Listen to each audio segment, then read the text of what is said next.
Firing नहीं कर सकता है तो सर बॉडीगार्ड रहने का क्या औचित्य है? ये बॉडीगार्ड रहने का क्या? दोस्तों, नेताजी सत्ता के नशे में चूर और घमंड में लोगों से वोट मांगने जाते हैं, और जब आम पब्लिक उनसे काम का हिसाब मांगती है नेताजी गुस्से हो जाते हैं और लोगों को ही, आम पब्लिक को ही, जनता जनार्दन को ही धमकाने लगते हैं और बोलते हैं सीने में बुलडोजर चलवा दूंगा। आम पब्लिक गुस्सा होकर जब इनके ऊपर गोबर फेंकती है तो अपने बॉडीगार्ड को बोलते हैं कि इनके ऊपर गोली चला दो, और जब बॉडीगार्ड गोली नहीं चलाता है तो बोलते हैं बॉडीगार्ड रहने का क्या फायदा जब गोली नहीं चला सकता। दोस्तों, मामला क्या है, पूरा मामला को समझते हैं विस्तार से। दोस्तों, कहानी शुरू हो इससे पहले आप लोगों को बहुत बहुत शुक्रिया, दिल से धन्यवाद। आप लोग हमारे वीडियो काफी लाइक करते हैं, चैनल को सब्सक्राइब भी करते हैं। दोस्तों, अपना प्यार और आशीर्वाद ऐसे ही बनाए रखिएगा। हम आपके दोस्त, आपके भाई हैं। दोस्तों, थोड़ा गलाम खराश है, वीडियो को एडजस्ट कर लीजिएगा। दोस्तों, ये घटना 6 नवंबर 2025 की है, यानी कि वोटिंग के दिन का, और लखीसराय का खुरियानी गांव का है। लखीसराय में चारों तरफ वोटिंग चल रही थी। हर पोलिंग बूथ पर बढ़िया ही शांति से वोटिंग हो रहा था, और ये क्षेत्र है बहुत बड़े नेता यानी कि बिहार की डिप्टी सीएम विजय सिन्हा का। विजय सिन्हा अपने इलाके का मुआयना करते हैं, दौरा करते हैं, कहीं वोटिंग कोई गड़बड़ तो नहीं हो रही है। दोस्तों, इसी दौरान पहुंच जाते हैं खुरियानी गांव, और खुरियानी गांव के लोग डिप्टी सीएम विजय सिन्हा को देखते ही उनका स्वागत नहीं करती है। दोस्तों, चिल्लाना शुरू करते हैं, डिप्टी सीएम हाय हाय विजय सिन्हा, हाय हाय विजय सिन्हा मुर्दाबाद, विजय सिन्हा वापस जाओ। दोस्तों, ये सुनकर विजय सिन्हा भड़क जाते हैं, और आम पब्लिक, जनता जनार्दन जो उन्हें चुनकर सरकार बनाती है, उन्हीं को गालियां देने लगते हैं और धमकी भी देने लगते हैं। दोस्तों, विजय सिन्हा गाड़ी के बोनट पर खड़े होकर गेट पकड़कर आम पब्लिक को चिताने लगते हैं कि अगर मैं जीत गया तो तुम लोग देखना क्या अंजाम होगा। हाय हाय करने वाले लोगों के सीने पर बुलडोजर चलवा दूंगा, अगर सत्ता में आए ऐसे लोगों को गोली मरवा दूंगा। दोस्तों, ये सुनकर आम पब्लिक और भी भड़क जाती है, क्योंकि इतने बड़े नेता के मुंह से ऐसा वाक्य शोभा नहीं देता। जब आम पब्लिक भड़क गई थी तो बड़े नेता को चाहिए हाथ जोड़कर आम पब्लिक को समझाना बुझाना, उनसे प्यार से बातें करना, काम क्यों नहीं हुआ इसका हिसाब देना, या उन्हें रिक्वेस्ट करना कि अभी हो जाएगा। लेकिन ये सीधा बुलडोजर चलाने की बात करते हैं और गोली चलाने की बात करते हैं, कत्लेआम की बात करते हैं। दोस्तों, गांव वाले काफी रुद्र हो चुके थे, काफी भड़क चुके थे, और कीचड़ और गोबर इनके गाड़ी के ऊपर और इनके ऊपर फेंकने लगते हैं। दोस्तों, इनके बॉडीगार्ड, इनके ड्राइवर गाड़ी को पीछे लेते हैं और गांव से थोड़ा दूर आगे जाकर गुस्से में डिप्टी सीएम विजय सिन्हा प्रशासन विभाग को फोन कर देते हैं, जिसमें डीएम, एसडीएम, एसपी, डीआईजी सब शामिल थे। दोस्तों, मौका का नजाकत को समझते हुए, डिप्टी सीएम पद कोई छोटा मोटा पद नहीं होता है, सीएम साहब के बाद सीधा इनका ही नंबर होता है। दोस्तों, पुलिस प्रशासन के हाथ पांव फूल जाते हैं ये सुनकर कोई अप्रिय घटना ना घट जाए। अब मौका पर तुरंत डीआईजी राकेश कुमार, डीएम मिथिलेश मिश्रा और एसपी अजय कुमार और एसडीएम प्रभाकर कुमार अपने दल बल के साथ तुरंत खुरियानी गांव पहुंचते हैं। अब डिप्टी सीएम का सीना चौड़ा हो चुका था, दोबारा खुरियानी गांव में प्रवेश करते हैं और डीआईजी, डीएम, एसपी, एसडीएम के सामने खुरियानी गांव के लोगों को फिर से धमकाने लगते हैं, उन्हें चेताने लगते हैं अगर हम सरकार में आए, हमारी सरकार बनी तो तुम लोगों का कत्लेआम करा देंगे, तुम्हारे ऊपर बुलडोजर चलवा देंगे, तुम्हारे सीने पर बुलडोजर चलेगा। जब डीआईजी साहब, डीएम साहब, एसपी साहब गांव वाले से बात करते हैं कि भाई मामला क्या है, आप लोगों ने डिप्टी सीएम के ऊपर गोबर क्यों फेंका, कीचड़ क्यों फेंका, जो बात खुल के सामने आती है दोस्तों, काफी चौंकाने वाली बात थी।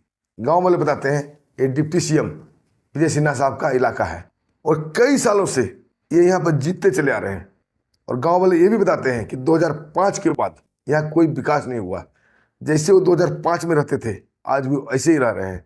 चलने के लिए रोड नहीं है, अगर रोड है तो उस पर पानी भरा हुआ और नाली का रूप ले चुका है।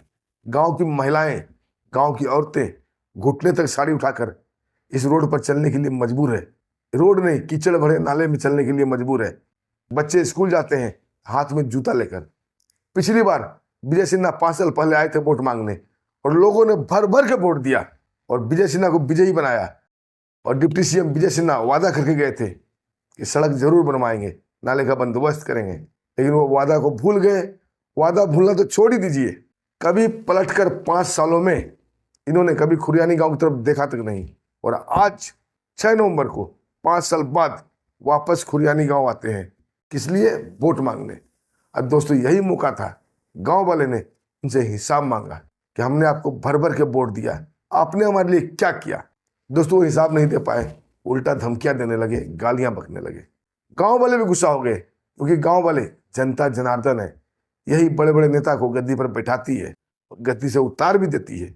जब जनता जनार्दन उग्र हो गई तो डिप्टी सीएम भी उग्र हो गए। दोस्तों यहाँ पर चाहिए डिप्टी सीएम को, क्योंकि ये बहुत बड़ा पोस्ट है, बहुत बड़ा नेता है, कि हाथ जोड़कर आम पब्लिक को समझाते बुझाते, उनसे माफी मांगते और बोलते जो काम नहीं हुआ है वो काम अब होगा, या नहीं होने का कारण बताते, या कुछ और बोलते भैया हम फंस गए थे, कोई काम आ गया था, अब आपका गांव का विकास होगा। लेकिन नहीं, सत्ता के नशे में चूर विजय सिन्हा साहब आम पब्लिक को, जनता जनार्दन को, जो उन्हें वोट दी थी, उन्हें ही धमका रहे हैं, उनके छाती पर बुलडोजर चलाने की बात कर रहे हैं, गोलियों से छलनी करने की बात कर रहे हैं।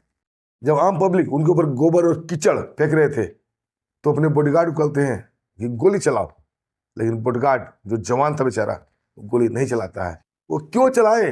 कोई पत्थर नहीं चल रहे थे, कोई गोलियां नहीं चल रही थी, साधारण सा गोबर चल रहा था, उनके छींटे चल रहे थे। यहाँ औचित्य नहीं बनता कि जान लेना किसी का या गोली चलाना, और इसमें जवान की कोई गलती भी नहीं है।